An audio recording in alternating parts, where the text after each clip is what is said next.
welcome back to another edition of Captain in Crime Daily, the show where I bring you recaps of live trials that are going on YouTube and recaps of other criminal matters that are going on. And today we're going to talk about the retrial of Mark Jensen for the death of his wife, Julie Jensen. It is alleged that he murdered her by spiking her juice with antifreeze, ethylene glycol. Very toxic. It crystallizes the body from the inside out, and suffocating her. He is alleging that she committed suicide, that she did all this to frame him for her murder. I will also be covering the Murdaugh case. That trial started today, the case of Alex Murdaugh for the murder of his wife Maggie and son Paul. As we speak, they're picking a jury. Now, I don't anticipate that opening statements will occur today. I think if they're lucky, they'll get a jury seated today. But I anticipate that jury selection is probably going to take more than one day. And that we'll probably get opening statements tomorrow or Wednesday when they do occur. Oh, I just got this. All of a sudden, this cold air just came at me. I do anticipate that those opening statements will occur Tuesday or Wednesday, and I will cover them live. Yep. But I'm still going to keep going with the antifreeze case because it's so interesting. But first, there was a hearing on Friday in the Lori and Chad Daybell case, which is scheduled for trial. I don't know. Let's ask Alexa. Alexa, when is the trial of Chad and Lori Daybell scheduled for? Sorry, I don't have an answer for that. What? Let's see if Google knows. We will see if Google is smarter than Alexa. When is the trial scheduled for Lori Daybell? April 2023. Google knew. She didn't. Google wins. Okay. So this was a motion to continue. The defense on behalf of Chad Daybell, because they have separate lawyers. She has a set of lawyers. He's got a set of lawyers.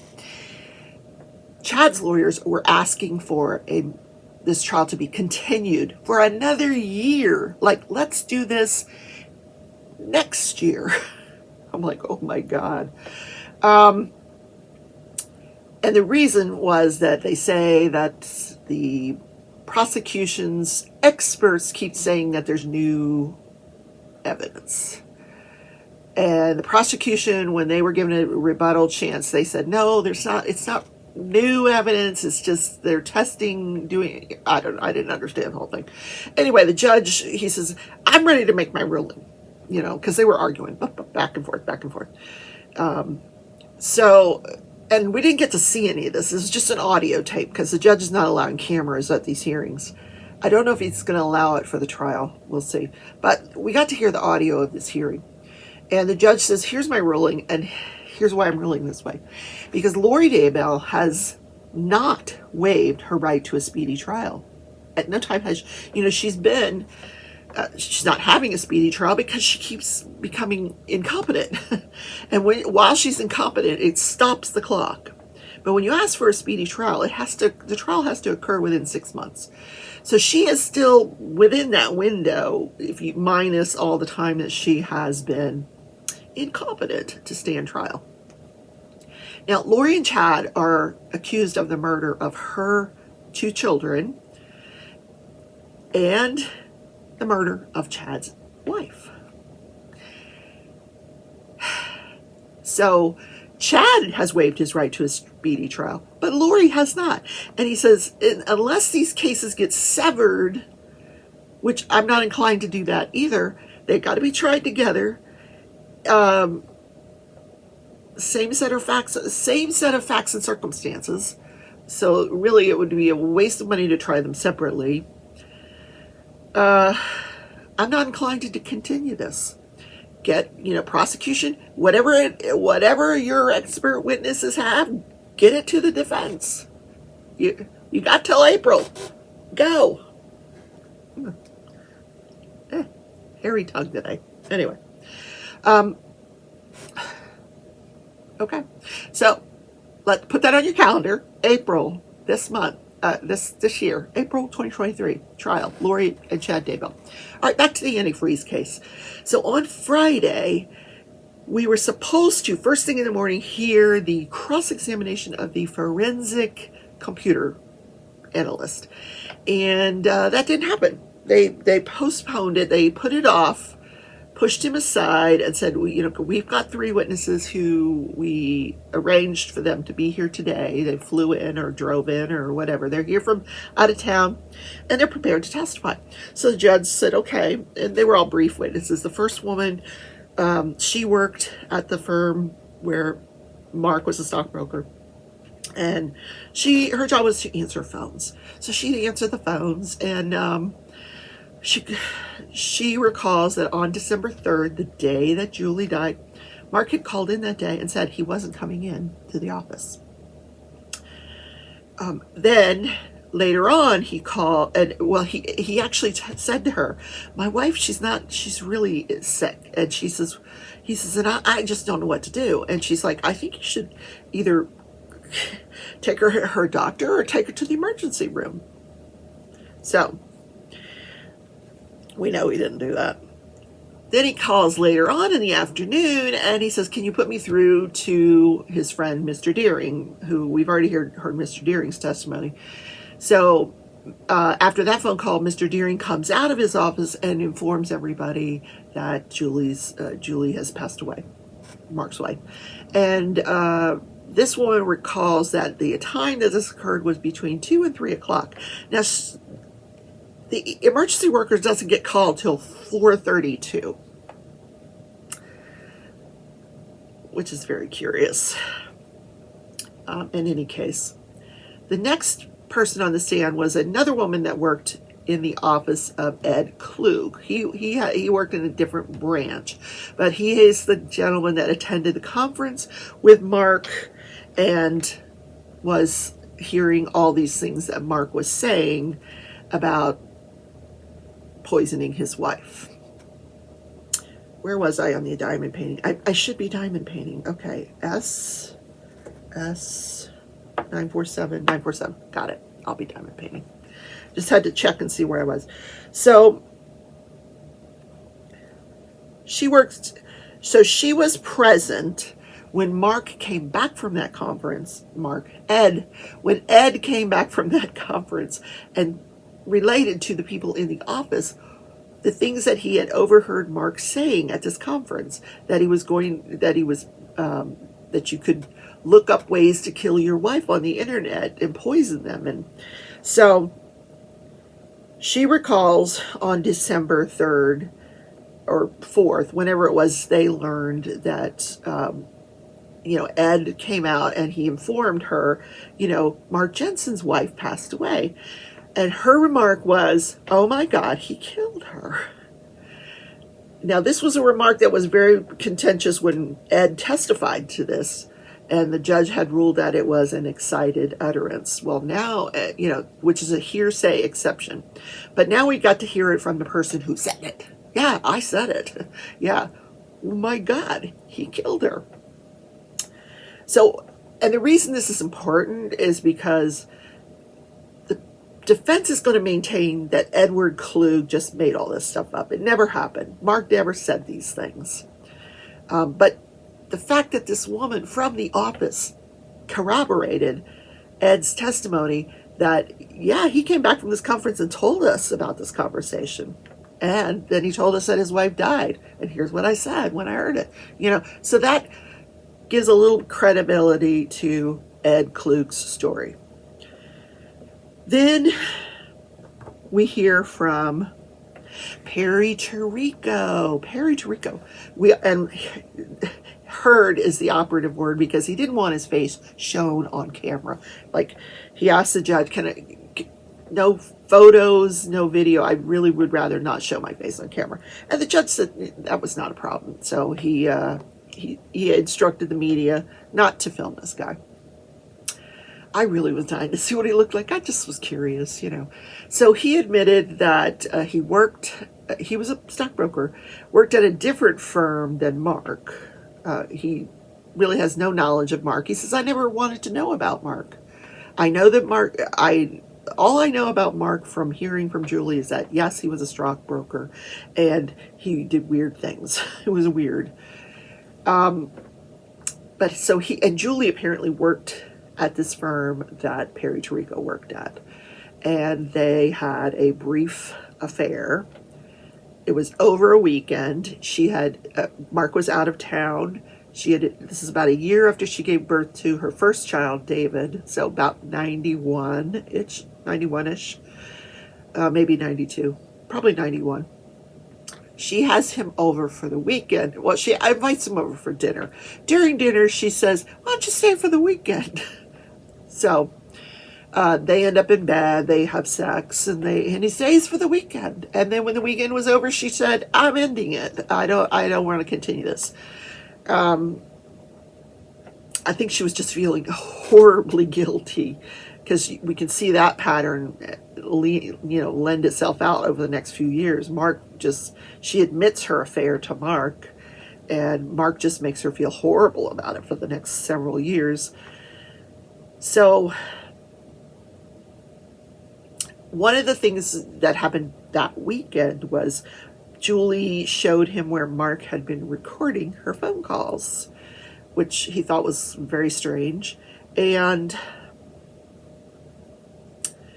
after she broke it off, she also quit the firm. She no longer worked there.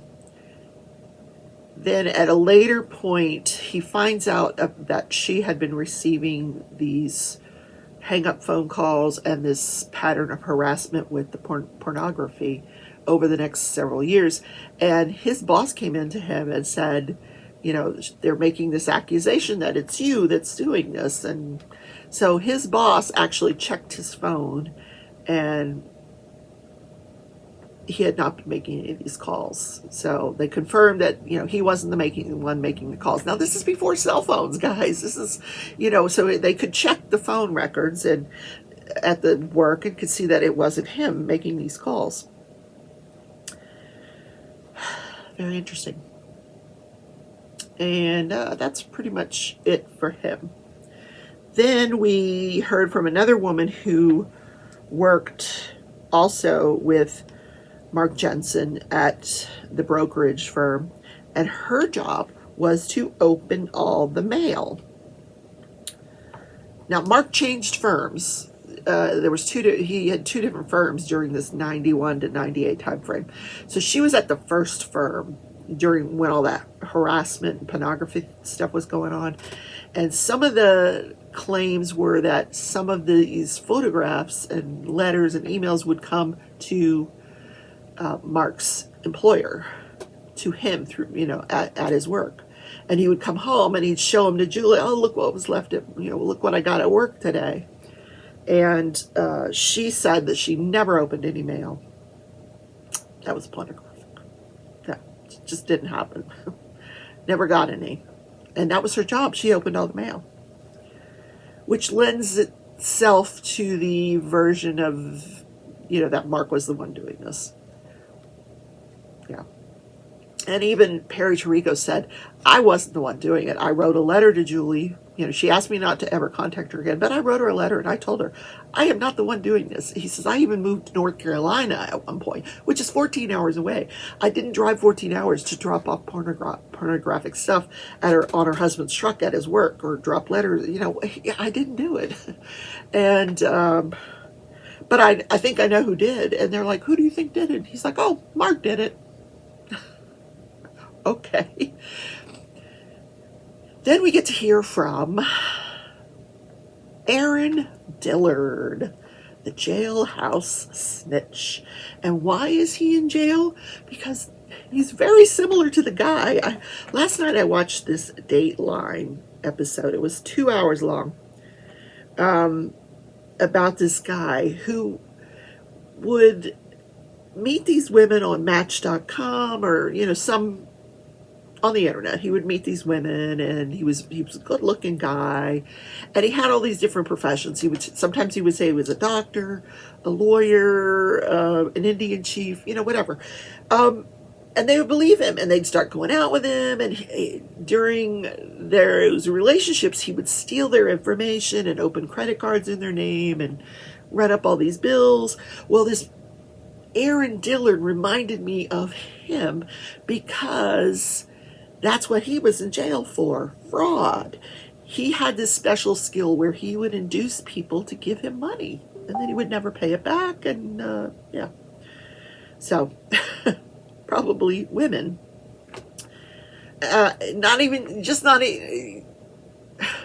He had 11 prior convictions, and only 7 of them were in this country. Some of them were in a different country. So this was a nice looking guy, 6'2", white, handsome,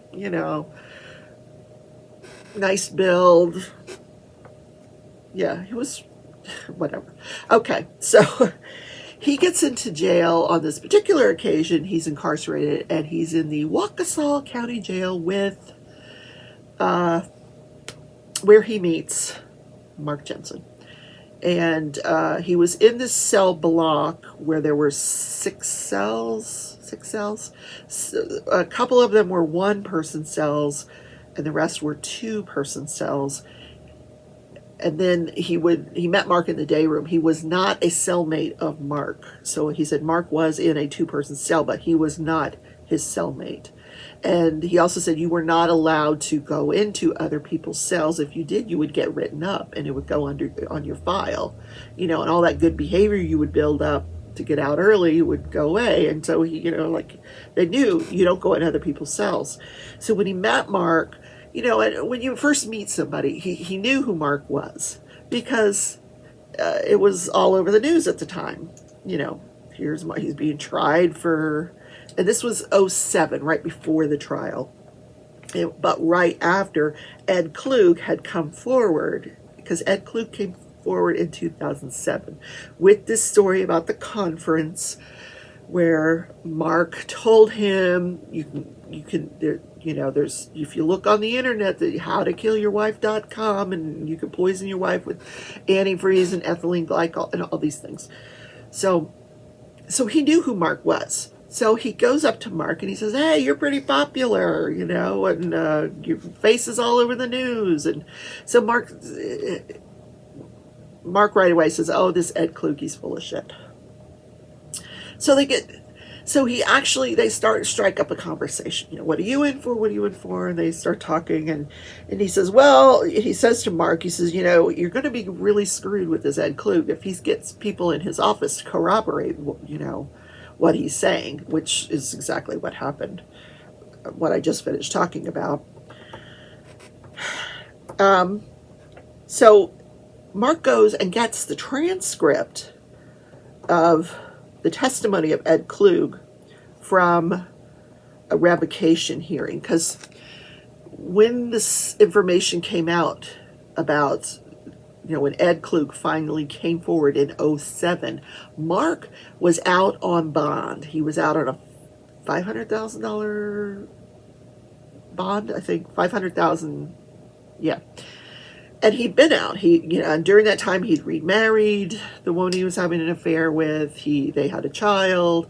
But in 2007, when Ed Klug came forward, they had a bond revocation hearing, at which point Ed testified.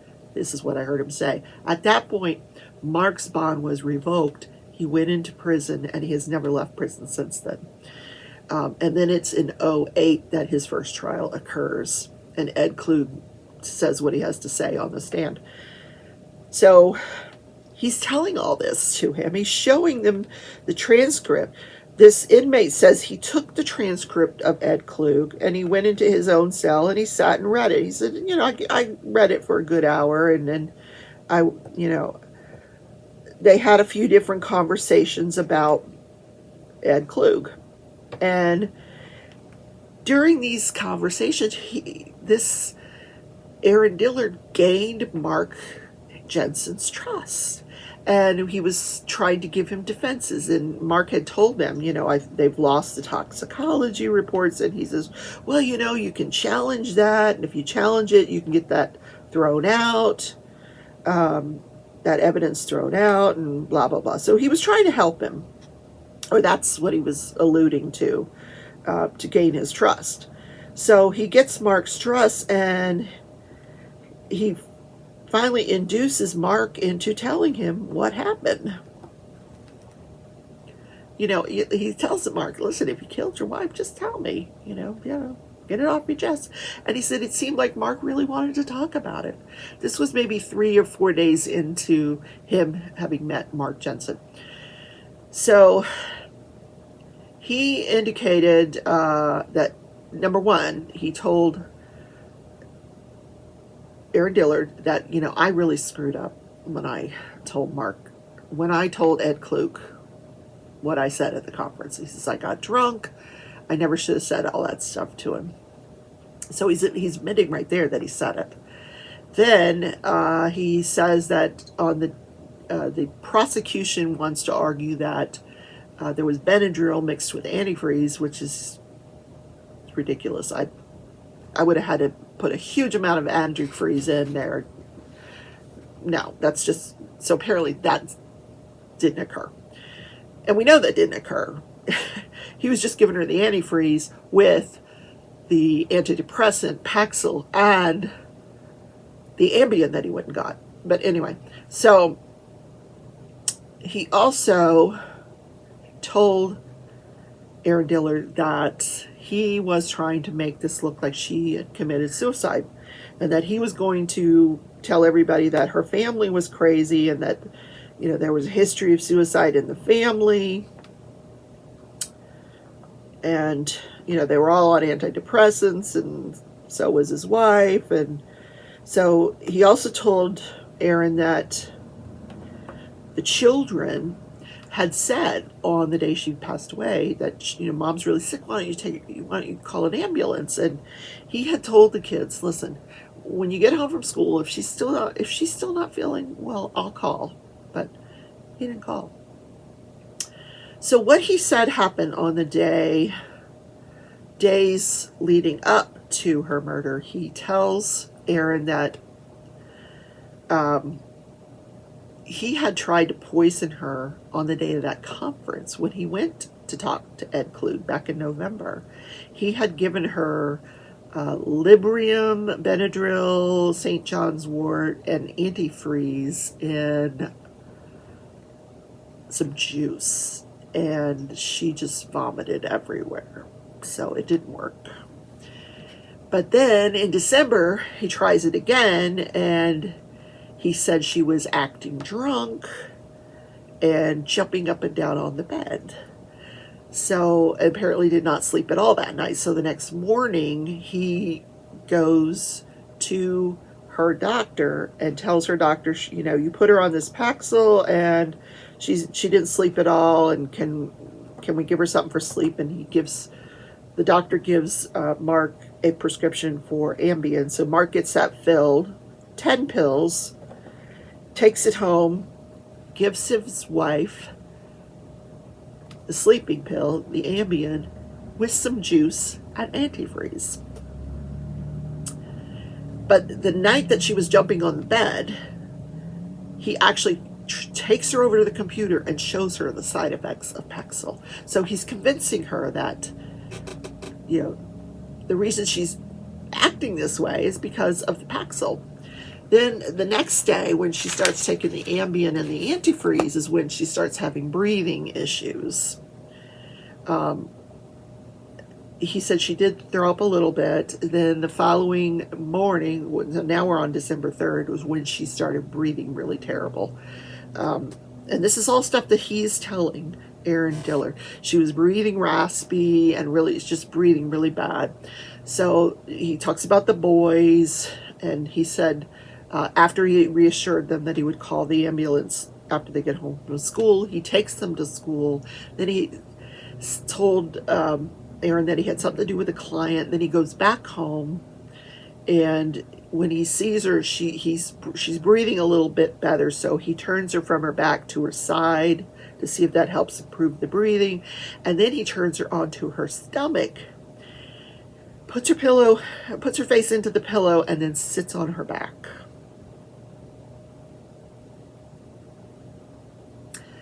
Until she passes away.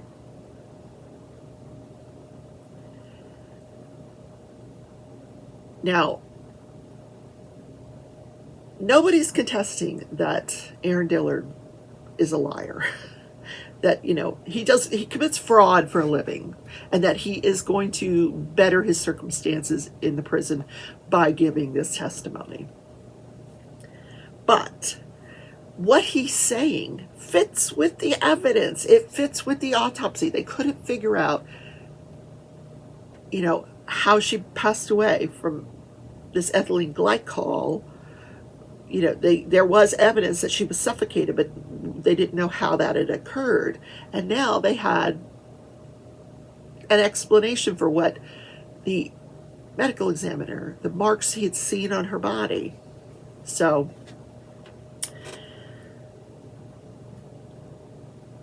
then there was a discussion. The prosecution said, didn't you write a letter? So Aaron Dillard admitted that he waited about a week, and then he wrote a letter to his attorney describing what he had heard and saying, can you set up a meeting with the prosecutor so we can discuss a deal? And that's what happened. That's how we have him testifying. He testified in 2008, testified now. And he has racked up some charges between 2008 and now, and he's still in prison. Well, he's been in and out. So at this point, they're talking about this letter. The judge stops the testimony and says, oh, it's noon already. Oh, I'm late today. All right, the judge stops the testimony and he says, I'm going to ask the juror to leave. We have a problem with the juror. So he asks the jury to leave the courtroom, and they take a break. When they come back from the break, then he asks the bailiffs to remove the prisoner from the courtroom, Aaron Dillard. So just put him out in the hallway for now. Put him out in the hallway. So they bring out a juror, and apparently during the break, each attorney had met with the judge back in chambers with this juror, but they brought him out and put it all on the record that this juror, and he said his name. He said, listen, I know this guy. He dated my sister for about a year, and I don't like him. So, he says, but, I'm here to be impartial. I will evaluate what he has to say, and I'll hear him out. And unbelievable. If I were the prosecution, I would have booted his butt. I would have said, okay, you're out. You're out. The reason, and I'm sure it would have come up during jury selections, because a lot of times you will mention the names of witnesses just to see if the jurors are related or know the witnesses. But apparently when this guy was dating his sister, he was using a different name. He wasn't going by the name of Dillard. He was calling himself Aaron something or else, something or other.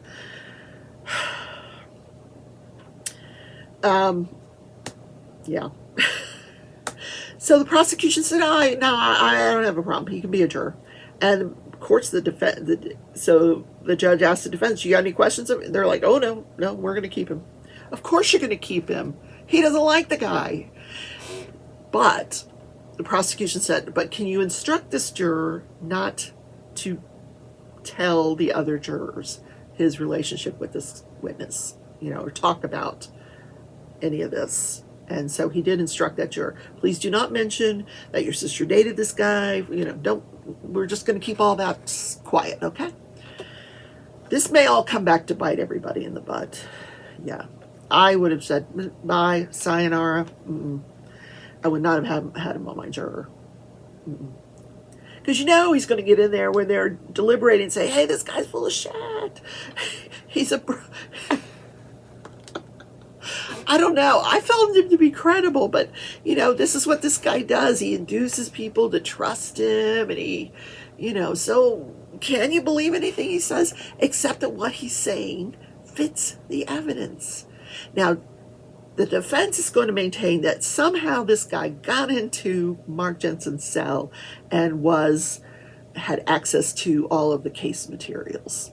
And he says, no, I didn't. I wasn't his cellmate. In fact, I think within a week, he was transferred somewhere else. And he says, you're not allowed to go into the other cells or you get disciplined. Yeah, all of a sudden you're law abiding, right? Go into other people's cells. So, we shall see who the jury believes. He said, no, the only thing I saw was the transcript of Ed Klug's testimony at this revocation hearing because Mark showed it to me. Okay. Sure, Mr. Handsome. I believe you. Okay. So that's the show for today. Guys, have a great Monday. Monday, wada, da, da, da, da, da. Oh, did I go over everything? I told you about the day bells. Yeah, I did tell you about that. Okay, we're good. I will see you tomorrow in Crafting and Crime Daily for the continuation of the antifreeze case. But because, what I didn't tell you is that the cross-examination of Aaron Dillard, the inmate, is occurring as we speak. Yeah, this started this morning. They didn't get to it on Friday. So we'll have to see what the defense had to say about him. So I will see you guys tomorrow. Bye, everybody.